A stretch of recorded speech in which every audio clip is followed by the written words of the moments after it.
give you your daily dose of what's happening now. Now, we all remember back in the day when we had to take those terrible pictures in grade school and we looked all weird and like had a mullet and it looked terrible and you brought them home and your mom was like, well, nobody's perfect. And then you would go to baseball practice after that and the coach would tell you practice makes perfect, and it just got really confusing. So whenever you have perfectionism in your business, it can be just as confusing and just as bad. So here are 3 tips and 3 pitfalls of, having perfectionism in your business.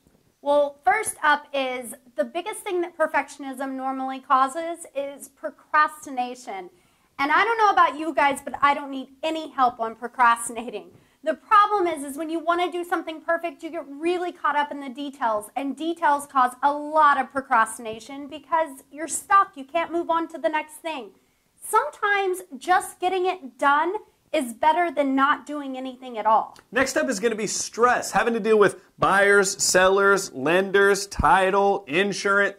There's enough stress in a real estate agent's life. Did you know we're the second sued profession next to doctors? You don't need the added stress of also trying to be perfect all the time. So whether you're setting up new marketing stuff or you're putting together a brand new script, it doesn't have to be perfect. You're going to put some undue stress on yourself that you do not need.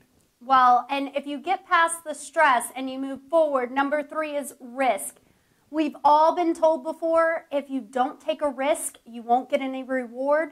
The problem is that if you get caught up in perfectionism, you're never going to take a risk. You're never going to move past what's normal and part of your system to get to a point where you can actually jump over some hurdles. Sometimes it takes a little risk to get over those unforeseen problems. And with today's economy and with everybody having such stressful lives with their personal lives and work lives and putting it all together, sometimes you gotta step out of your box and take some risk, and perfectionism just doesn't allow for that. Now, we're not saying put out bad product or not to do your best. Always try to put out great content and do great marketing campaigns and to be the best you can when you're on the script, when you're prospecting. What we're saying is, though, don't try to be perfect in your systems for your business or just in your business in general, because it's going to cause procrastination, stress, as well as, you might not be taking as many risks as you should to get as successful as you can be. If this is your first time here, be sure to subscribe for free over on this side and leave some comments down below if you have any more tips for those of us that cannot get past that perfectionism problem.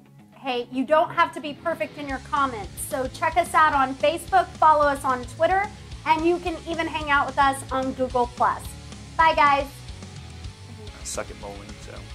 Can't get all strikes. Sometimes you just gotta pick up those spares. I am a spare. My wife picked up a spare.